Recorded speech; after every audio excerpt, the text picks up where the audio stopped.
Broadcasting live from the Albay PIO News Center, providing you the most exclusive news update from all over the province. This is 12 o'clock Newsbreak. In the local scene, the Provincial Health Office PHO earlier received vaccine supply from the Department of Health Bicol Center for Health Development, DOH Bicol CHD. To be administered during routine vaccinations, the PHO received measles, mumps, rubella, and inactivated polio vaccine IPV to be given to 1-year-old and below, and pneumococcal vaccine for senior citizens. Provincial National Immunization Program NIP Coordinator Mark Gumba confirmed in an interview following the recent consultation meeting with DOH World Health Organization WHO consultant Dr. Tadisa Beru and Department of Education DepEd Albay Schools Division representatives in preparation for the resumption of the school-based immunization SBI drive.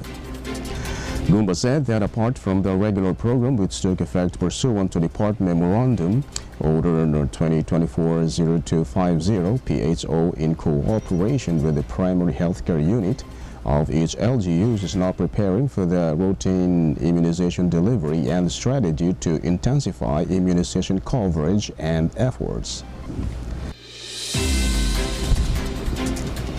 In other story, the Provincial Health Office PHO has achieved an outstanding mark in the recently conducted Local Health System Maturity Level Assessment for Universal Health Care Integration. This was confirmed by the PHO UHC Technical Working Group TWG during the quarterly consultative meeting conducted by the Department of Health Bicol Center for Health Development. It emerged that Albay, being one of the new integration sites of UHC this year, pursuant to Department Memorandum Number 2024-0088, otherwise known as the Additional Universal Healthcare Integration Sites as of 2024, has achieved a 100% rating. The preparatory level covers the key result areas relative to the preparatory works and mechanisms, which encapsulates the prerequisites in the preliminary stages in the UHC integration. Other components being evaluated covers areas in leadership and governance, financing, health workforce, information, medical products, vaccines, technology and service delivery, for which the province is continuously working for, particularly on partnership with Apex hospitals for improved referral systems.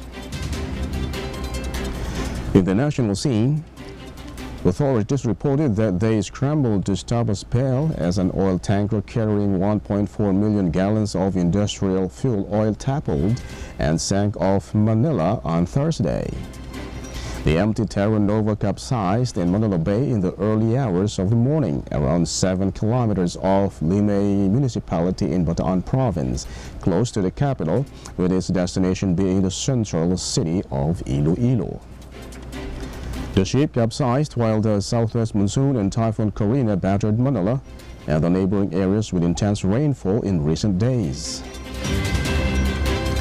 In other story, at least 21 people died as a result of the habagat that Typhoon Carina intensified, the Philippine National Police reported on Thursday. Colonel Jean Fajardo, a spokesman for the PNP, cited the National Disaster Risk Reduction and Management Council and the RRMC to report that as of 10 a.m., 15 more people were injured and 5 were missing. The NDRRMC stated that an 8 a.m. press conference that Tropical Cyclone Buchoy, Habagat, and Carina had affected about 245,000 families or 1.1 million people. It stated further that the severe weather caused agricultural damages totaling over 9.7 million. In addition, 49 roads, 8 bridges, and 69 cities and towns lost power as a result of the twin cyclones and habagat. The NDRRMC further stated that at least 292 dwellings sustained damages. Thus far, the government has allocated close to 3.8 billion pesos in aid and disbursed 776,000 pesos in aid. In other news, members who have been badly impacted by Super Typhoon Corina can apply for catastrophe loans, the Pag-ibig Fund announced on Thursday.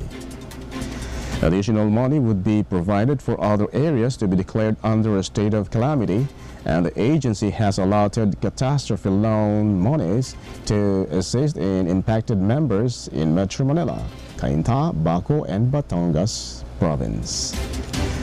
Members who meet the requirements may borrow up to 80% of their total Pag-ibig regular savings for a loan that has a 5.95% interest rate and 2 or 3 month payment term. The Pag-ibig multi-purpose loan is available to members who require financial assistance in places that have been declared to be a state of calamity.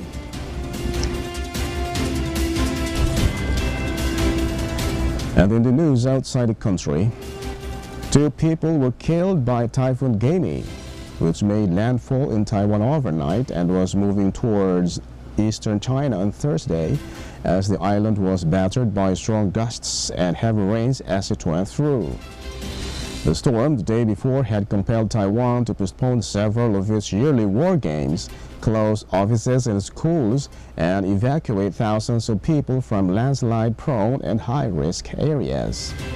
According to Taiwan's Central Weather Administration, at approximately 4:20 a.m., the center has moved out to sea, causing its sustained wind speeds to diminish to 154 kilometers per hour by Thursday morning.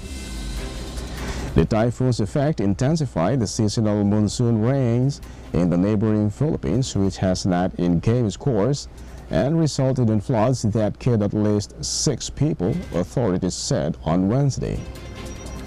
As the storm moves closer to China's Fujian province, Taiwan continues to see heavy rains, and there have been reports of flooding in the southern regions. A number of cities, including Taipei, declared a second day off in a row, closing government buildings, schools, and the stock exchange. Forecasters said that Gamy might be the strongest typhoon to make landfall in 8 years, as it hurt 200 people and some lost their lives when it was roaring towards Taiwan and packing sustained wind gusts of 190 kilometers per hour. And finally, in the news outside the country, in a historic speech from the Oval Office on Wednesday, U.S. President Joe Biden informed the people that he had decided to step down from the 2024 race in order to bring his party and his nation together, and that it was time to hand the reins to younger voices. The 81-year-old praised his tough and capable Vice President Kamala Harris, 59, who is expected to be the future Democratic presidential contender, in his first speech in television following his shocking decision. On Sunday, Biden withdrew from the campaign later than any other U.S. president in history, caving in to Democratic pressure that had been building for weeks after a dismal debate performance against Donald Trump cast doubt on his age and mental capacity. In his speech, Biden made use of the Resolute Desk, a highly iconic location, to call for a stop to political differences in the U.S. and assert that the nation is stronger than any dictator or tyrant. There is a time and place for new and fresh voices, and that time and place is now, stated the seasoned Democrat.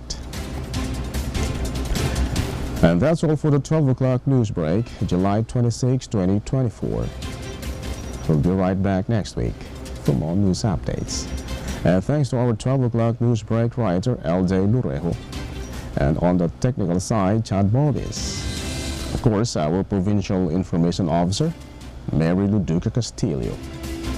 And under the supervision of our governor, Edsel Grexlagman, I am Greg Hallare.